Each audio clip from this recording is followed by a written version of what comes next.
사랑하는 극동방송의 청자 여러분, 한 주간 동안 평안하셨습니까? 저는 부천 상동 21세기 교회 박병화 목사입니다. 오늘 저는 창세기 18장 22절부터 33절의 말씀을 가지고 하나님도 가시고 아브라함도 가기까지라는 제목으로 말씀을 드리려고 합니다. 오늘 본문에서 보여주는 교훈은 세 가지입니다. 첫째는 기도는 사람이 하나님과 대화를 하는 것이다 라는 것을 보여줍니다. 오늘 본문에서 아브라함이 23절에서 그리고 27절, 29절, 30절, 31절, 32절에서 아브라함이 말하니 하나님은 연이어 아브라함에게 말씀하시는 것입니다. 이처럼 기도는 사람이 말하면 하나님이 말씀하시고 사람이 말하면 하나님이 말씀하시는 사람과 하나님과의 대화입니다. 그리고 사람이 어떤 도움이나 필요 혹은 문제에 대하여 그리고 하나님의 인도와 지혜가 필요할 때 하나님께 말하면 하나님은 일일이 말씀해 주시고 응답해 주시는 것입니다. 우리가 기도하면 하나님은 듣기만 하고 응답이나 해주는, 그래서 우리가 얼마나 많이 기도하느냐, 안 되면 철야나 금식 기도로 밀어붙이느냐로만 기도를 이해한다면 그 기도는 문제가 있습니다. 기도가 하나님께 받는 것은 사실이나 더 중요한 것은 하나님과 대화요 사귐이요 나눔입니다. 그리고 본문을 보면 하나님이 먼저 말씀하시는 것이 아니라 아브라함이 먼저 말하는 것을 봅니다. 이것을 보면 사람이 기도를 하면 하나님은 응답하시고 사람의 기도가 없으면 하나님의 응답도 없는 것입니다. 이걸 보면 기도에 있어서 사람이 얼마나 중요한가를 알 수가 있습니다. 사람의 기도가 없으면 아무것도 일어나지 않으니 말입니다. 두 번째 보여주는 본문의 교훈은 사람은 무식하나 하나님은 전지하시다라는 것입니다. 그러므로 사람은 기도를 해야 합니다. 사람은 무식하고 실수하고 실패하기 때문입니다. 아브라함은 소돔성에 의인 10명도 없는데 의인 50명 이상은 있으리라고 착각을 한 겁니다.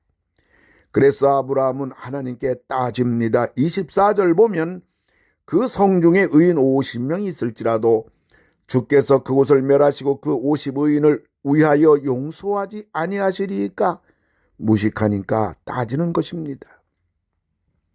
그리고 아브라함은 하나님을 가르치려고 합니다. 25절 보면 의인을 악인과 함께 죽이심은 부당하오며 의인과 악인을 같이 하심도 부당하니이다. 심지어 아브라함은 하나님을 책망까지 하는 겁니다. 25절 하반절 보면 세상을 심판하시는 이가 정의를 행하실 것이 아니니까. 하여튼 아브라함은 말이 많고 혼자 흥분하고 혼자 아는 척하는 겁니다.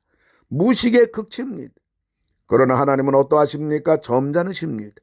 군더더기가 없습니다. 잔소리가 없습니다. 설명도 없습니다. 감정도 차분하십니다. 왜 그렇습니까? 하나님은 다 하시기 때문입니다. 하나님은 다 하실 수 있는 분이기 때문입니다. 사람은 무식하나 하나님은 전지하십니다. 모르시는 것이 없습니다. 지식의 양입니다. 전후사정 결과까지 다 아십니다. 수평적 지식입니다. 동기 근원 마음까지 다 아십니다. 수직적 지식입니다. 한마디로 하나님의 지식은 전천후 지식입니다. 그러므로 지혜자는 기도에 힘쓰고 어리석은 자는 기도를 땅에 묻어두고 삽니다. 세 번째로 기도는 하나님도 가시고 사람도 가기까지 해야 하는 것입니다. 기도는 하나님이 하시는 말씀을 다 하시고 가실 때까지 하는 겁니다. 33절 상만절을 보면 여호와께서 아브라함과 말씀을 마치시고 가시니라고 하였습니다. 그리고 기도는 사람도 더 할 말이 없을 때까지 하는 겁니다. 33절 하반절 보면 아브라함도 자기 곳으로 돌아갔더라. 기도는 아브라함이 먼저 했는데 일어서시는 것은 하나님이 먼저 일어나신 것을 볼 수 있습니다. 이것은 뭘 말합니까? 기도는 사람이 먼저 해야 합니다. 기도는 하나님이 먼저 일어서실 때까지 기도해야 합니다.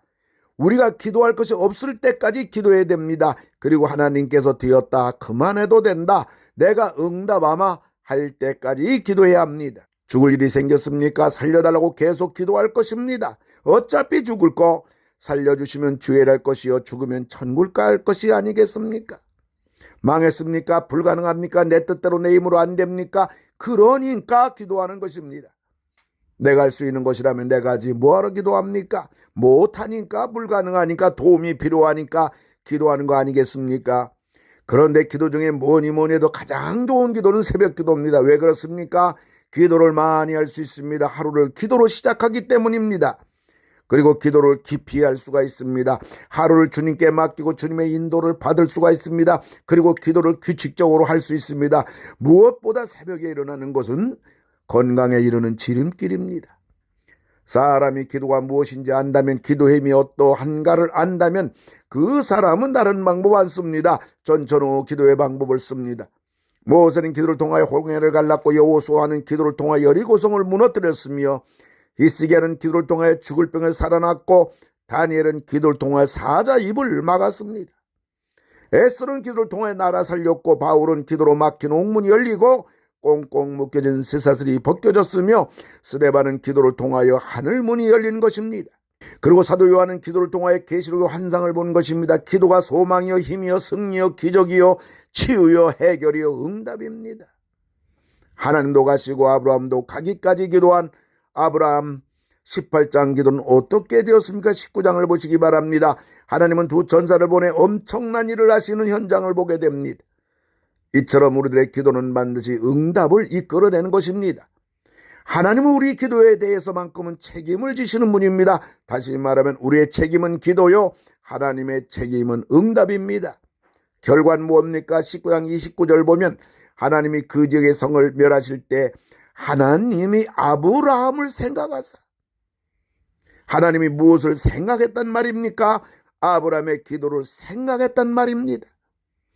예수를 믿는다면 적어도 그 사람은 문제를 탓할 자격이 없습니다. 예수를 믿는다면 적어도 그 사람은 환경을 원망할 자격 없습니다. 예수를 믿는다면 적어도 그 사람은 사람 문제를 가지고 티격태격할 자격이 없습니다. 왜 그렇습니까? 예수를 믿는 사람들은 기도에 방법이 있기 때문입니다. 기도의 길이 있기 때문입니다. 그러나 하나님이 아무리 전능하시고 나의 형편사정을 다 아신다 해도 우리가 기도하지 않으면 아무 일도 일어나지 않는 것입니다. 우리는 하나님을 탓할 것도, 환경을 원망할 것도, 사람에게 시비를 걸 것도, 자신의 무능에 절망할 것도 아닙니다. 탓할 것이 있다면 그것은 기도하지 않는 자신입니다. 창세기 17장까지 위기의 아브라함, 창세기 18장은 기도의 아브라함, 창세기 19장은 응답과 기적의 아브라함처럼 기도를 통하여 응답과 기적의 주인공들이 다 되시기를 주님의 이름으로 축원합니다. 하나님 아버지, 기도를 통하여 내 인생을 바꾸고 우리 가정을 바꾸고 우리 자녀가 새로워지며 우리 교회와 나라, 더 나아가 세계 전쟁을 종식시키는 우리의 간구가 되게 하여 주시옵소서. 예수님의 이름으로 기도를 드리옵나이다. 아멘.